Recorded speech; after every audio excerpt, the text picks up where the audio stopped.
ಮೂಡ ವಿಚಾರವಾಗಿ ಪ್ರಾಸಿಕ್ಯೂಷನ್ ಅನುಮತಿಯ ವಿಚಾರ ಏನಿದೆಯಲ್ಲ, ಇದು ಕೋರ್ಟ್ ಕಟಕಟೆಯಲ್ಲಿದೆ. ರಾಜ್ಯಪಾಲರು ಪ್ರಾಸಿಕ್ಯೂಷನ್ ಅನುಮತಿ ವಿಚಾರವಾಗಿ ಇವತ್ತು ಕೋರ್ಟ್ನಲ್ಲಿ ಆರ್ಗ್ಯುಮೆಂಟ್ ನಡೆಯುತ್ತೆ 10ವರೆಗೆ ಹೈಕೋರ್ಟ್ನಲ್ಲಿ. ಕೆಲವೇ ಕ್ಷಣಗಳಲ್ಲಿ ವಿಚಾರಣೆ ಆರಂಭ ಆಗುತ್ತೆ.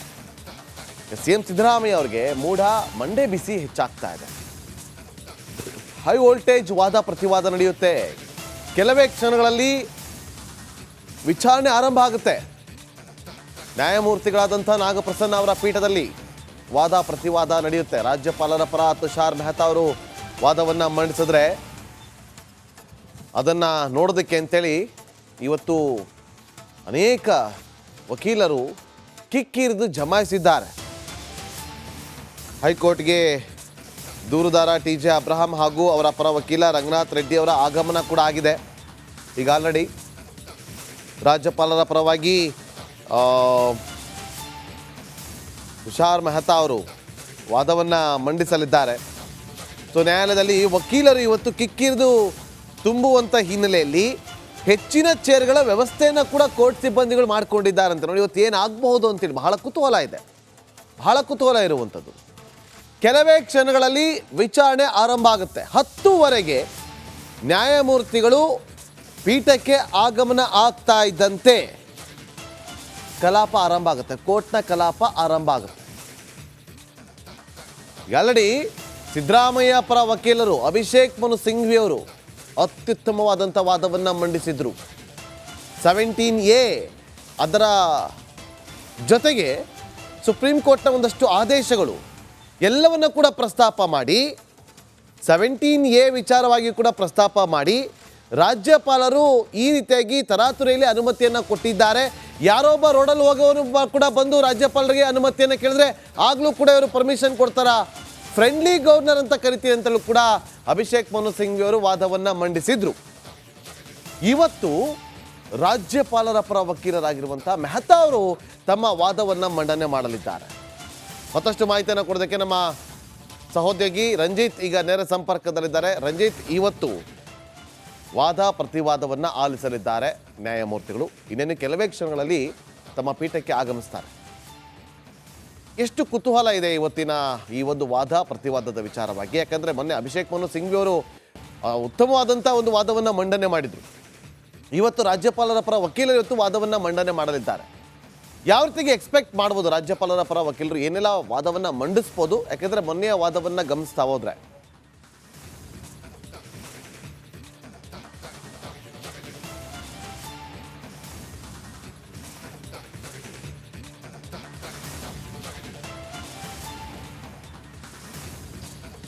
ಖಂಡಿತವಾಗ್ಲೂ ಕೂಡ ನಾಗೇಂದ್ರ ಬಾಬು, ಮುಖ್ಯಮಂತ್ರಿಗಳಿಗೆ ಮೂಡ ಸಂಕಷ್ಟ. ಇವತ್ತು ಮತ್ತೆ ಹೈಕೋರ್ಟ್ನಲ್ಲಿ ವಿಚಾರಣೆ ನಡೀತಾ ಇದೆ. 10ವರೆಗೆ ವಿಚಾರಣೆ ಆರಂಭ ಆಗುತ್ತೆ.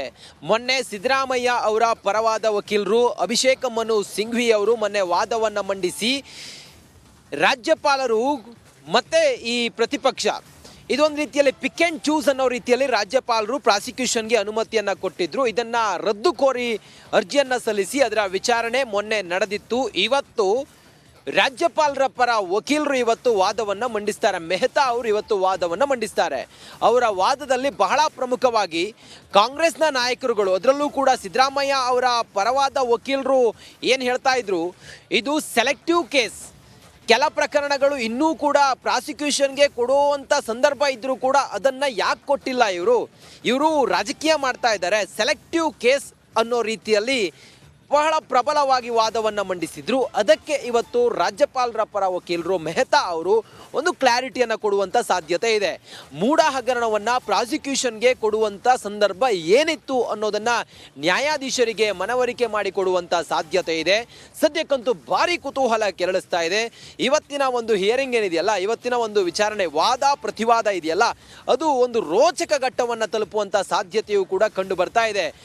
ಮೊನ್ನೆ ವಾದವನ್ನು ಮಂಡಿಸಿದಂಥ ಅಭಿಷೇಕ್ ಮನು ಸಿಂಘ್ವಿ ಅವರು ಬಹಳ ಕ್ಲಿಯರ್ ಆಗಿ ಹೇಳಿದ್ರು. ಅದರ ನೋಡಿ, ಹುಚ್ಚು ಅಭಿಮಾನಿಯ ಒಂದು ವಿಚಾರದಿಂದಾಗಿ ದರ್ಶನ್ ಬೆಂಗಳೂರು ಟು ಬಳ್ಳಾರಿಗೆ ಶಿಫ್ಟ್ ಆಗಿದ್ದಾರೆ. ಈ ಸಹವಾಸವನ್ನು ದಾಸನನ್ನ ಬಳ್ಳಾರಿಗೆ ಎತ್ತಂಗಡಿ ಮಾಡಿಸಿದೆ. ರೌಡಿ ಶೀಟರ್ಗಳ ಸಹವಾಸ ಪೊರ್ಕಿಗೆ ಮತ್ತೊಂದು ಸಂಕಷ್ಟವನ್ನು ತಂದೊಡ್ಡಿದೆ. ದರ್ಶನ್ ಬೇಲ್ಗೆ ಅದು ಕೊಡಲಿ ಏಟು ಹಾಕಲಿದೆ.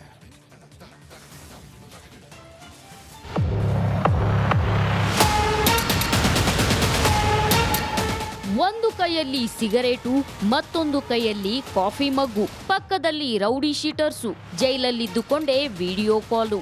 ಇಷ್ಟೇ ಅಲ್ಲ, ಬೆಡ್ ಮೇಲೆ ಭೂಪತಿಯ ಫೋಟೋ.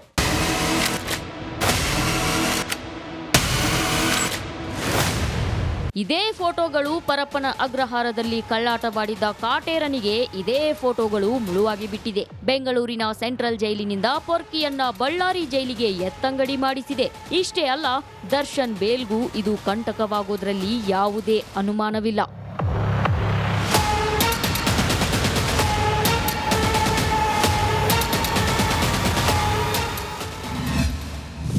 ರೌಡಿ ಶೀಟರ್ಗಳಿಂದ ದರ್ಶನ್ ಬೇಲ್ಗೆ ಕಂಟಕ. ಕಾಟೇರ ಬಿಡುಗಡೆ ಭಾಗ್ಯ ದೂರ ದೂರ ದೂರ.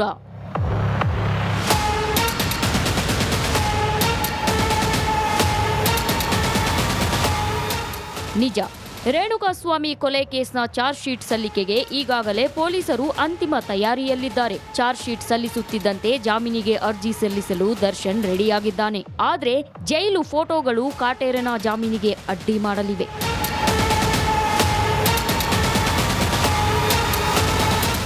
ಎಸ್, ಸಾಮಾನ್ಯವಾಗಿ ದರ್ಶನ್ ಜಾಮೀನು ಅರ್ಜಿ ಸಲ್ಲಿಸಿದಾಗ ಸರ್ಕಾರಿ ವಕೀಲರು ಆಕ್ಷೇಪಣೆ ಸಲ್ಲಿಸುತ್ತಾರೆ. ಈ ವೇಳೆ ದರ್ಶನ್ ಜೈಲಲ್ಲಿ ರೌಡಿ ಶೀಟರ್ ಜೊತೆ ಗುರುತಿಸಿಕೊಂಡಿದ್ದೇ ಪೊಲೀಸರಿಗೆ ಅಸ್ತ್ರವಾಗುತ್ತೆ. ನಟೋರಿಯಸ್ ರೌಡಿ ವಿಲ್ಸನ್ ಗಾರ್ಡನ್ನಾಗ rowdy sheeter Dharma bakery Raghu ಜೊತೆ ಕಾಣಿಸಿಕೊಂಡಿರೋದು ಖಾಕಿಗೆ ಬ್ರಹ್ಮಾಸ್ತ್ರವಾಗುತ್ತೆ. ಅಷ್ಟಕ್ಕೂ ಅದ್ಹೇಗೆ ಅಂತ ಹೇಳ್ತೀವಿ ಕೇಳಿ.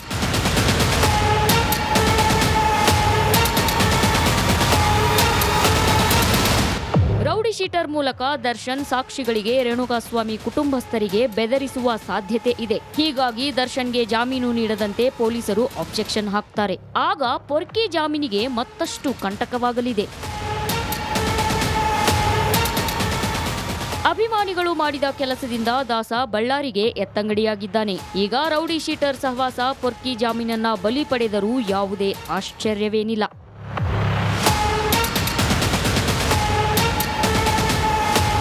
Dhruvaraj, crime bureau, republic Kannada.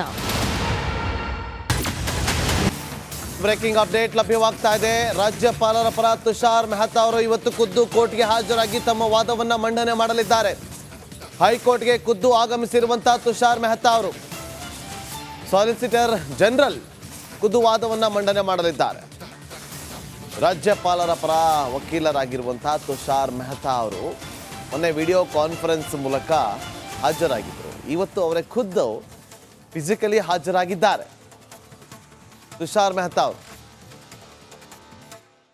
ಬಹಳ ಕುತೂಹಲ ಕೇಳಿಸ್ತಾ ಇದೆ. ಯಾವ ರೀತಿಯಾಗಿರುತ್ತೆ ವಾದ ಪ್ರತಿವಾದ ಅಂತೇಳಿ ಹೈಕೋರ್ಟ್ನಲ್ಲಿ ಘಟಾನುಘಟಿ ವಕೀಲರ ಮುಖಾಮುಖಿ ಆಗ್ತಾ ಇದೆ. ಒಂದು ಕಡೆ ಹಿರಿಯ ವಕೀಲ ಅಭಿಷೇಕ್ ಮನು ಸಿಂಘ್ವಿ ಅವರು ಕೆಲವೇ ಕ್ಷಣಗಳಲ್ಲಿ ಅವರ ಹಾಜರಾತಿ ಕೂಡ ಆಗುತ್ತೆ. ಮತ್ತೊಂದು ಕಡೆ ತುಷಾರ್ ಮೆಹ್ತಾ ಅವರ ಹಾಜರಾತಿ ಕೂಡ ಈಗ ಆಲ್ರೆಡಿ ಆಗಿದೆ. ನೋಡಿ, ಘಟಾನುಘಟಿ ವಕೀಲರ ವಾದ ಪ್ರತಿವಾದ ಅದನ್ನು ಕೇಳದೆ ಬಹಳ ಚೆನ್ನ. ಇವ್ರು ಯಾವ ರೀತಿಯಾಗಿ ವಾದವನ್ನು ಮಂಡಿಸ್ತಾರೆ, ಇದಕ್ಕೆ ಅವ್ರು ಯಾವ ರೀತಿಯಾಗಿ ಕೌಂಟರ್ ಅನ್ನ ಕೊಡ್ತಾರೆ, ಯಾವ ಉದಾಹರಣೆಗಳನ್ನ ಅಲ್ಲಿ ಕೋರ್ಟ್ನ ಮುಂದೆ ಪ್ರಸ್ತಾಪ ಮಾಡ್ತಾರೆ, ಯಾವ ಕೇಸ್ ಸ್ಟಡಿಯನ್ನ ತಂದಿಡ್ತಾರೆ, ಇದು ಇಂಟ್ರೆಸ್ಟಿಂಗ್. ಹೈಕೋರ್ಟ್ಗೆ ಆಗಮಿಸಲಿರುವಂಥ ಸಿಎಂ ಪರ ವಕೀಲ ಅಭಿಷೇಕ್ ಮನು ಸಿಂಘ್ವಿ ಅವರು ಕೆಲವೇ ಕ್ಷಣಗಳಲ್ಲಿ ಹಾಜರಾಗ್ತಾರೆ. ಘಟಾನುಘಟಿ ವಕೀಲರ ಮುಖಾಮುಖಿ ಆಗುತ್ತೆ.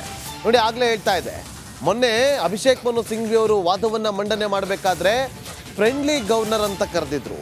17A ನಲ್ಲಿ ಇವರು ತನಿಖೆಗೆ ಕೊಡ್ತಾರೆ ಅಂತಾರೆ. ಅದಕ್ಕೆ ಸಂಬಂಧಪಟ್ಟಂಥ ದಾಖಲಾತಿಗಳು ಎಲ್ಲಿದೆ ಅಂತೇಳಿ ಪ್ರಶ್ನೆಗಳನ್ನು ಕೂಡ ಮಾಡಿದ್ರು. ದಾಖಲೆಗಳು ಇಲ್ಲದೆ ಅದು ಯಾವ ರೀತಿಯಾಗಿ ಇವರು ತನಿಖೆಗೆ ಆದೇಶವನ್ನು ಕೊಡ್ತಾರೆ ಅನ್ನುವ ಪ್ರಶ್ನೆ. ಜೊತೆಗೆ ರಸ್ತೆಯಲ್ಲಿ ಹೋಗುವಂಥ ವ್ಯಕ್ತಿ ಕೂಡ ಬಂದು ರಾಜ್ಯಪಾಲರಿಗೆ ಒಂದು ಕಂಪ್ಲೇಂಟನ್ನು ಕೊಟ್ಟರೆ, ಖಾಸಗಿ ದೂರನ್ನು ಕೊಟ್ಟರೆ ಖಾಸಗಿ ವ್ಯಕ್ತಿ ಅದನ್ನು ಕೂಡ ಸ್ವೀಕಾರ ಮಾಡಿ ತನಿಖೆಗೆ ಆದೇಶವನ್ನು ಕೊಟ್ಬಿಡ್ತಾರಾ ಅಂತೇಳಿ ಪ್ರಶ್ನೆಯನ್ನು ಕೂಡ ಮಾಡಿದರು. ಗವರ್ನರ್ ಆಗಿದ್ದಂಥವರು ತರಾತುರಿಯಲ್ಲಿ ಈ ರೀತಿಯಾಗಿ ತೆಗೆದುಕೊಂಡಿರುವಂಥ ನಿರ್ಧಾರ ತಪ್ಪು ಅಂತ ಹೇಳಿ ತಮ್ಮ ವಾದವನ್ನು ಮಂಡನೆ ಮಾಡಿದರು. ಈಗ ಈ ವಿಚಾರವಾಗಿ ಇವತ್ತು ತುಷಾರ್ ಮೆಹ್ತಾ ಅವರು ಪ್ರತಿವಾದಿಸಲಿದ್ದಾರೆ. ಯಾವ ರೀತಿಯಾಗಿ ಅವರು ಪ್ರತಿವಾದವನ್ನು ಮಂಡಿಸ್ತಾರೆ ಅದು ಕಾದು ನೋಡಬೇಕಾಗಿದೆ. ಮತ್ತಷ್ಟು ಮಾಹಿತಿಯನ್ನು ಕೊಡೋದಕ್ಕೆ ನನ್ನ ಸಹೋದರಿ ರಂಜಿತ್ ಮತ್ತೊಮ್ಮೆ ಲೈವ್ನಲ್ಲಿ ಜಾಯ್ನ್ ಆಗಿದ್ದಾರೆ. ರಂಜಿತ್, ಬಹಳ ಕುತೂಹಲ ಇದೆ. ಘಟಾನುಘಟಿ ವಕೀಲರು ಇವತ್ತು ವಾದ ಪ್ರತಿವಾದವನ್ನು ಮಂಡಿಸಲಿದ್ದಾರೆ. ನ್ಯಾಯಮೂರ್ತಿಗಳು ಕೂಡ ಅದನ್ನು ಆಲಿಸ್ತಾರೆ. ಏನಾಗ್ಬೋದು ಇವತ್ತು, ಏನು ಎಕ್ಸ್ಪೆಕ್ಟ್ ಮಾಡ್ಬೋದು?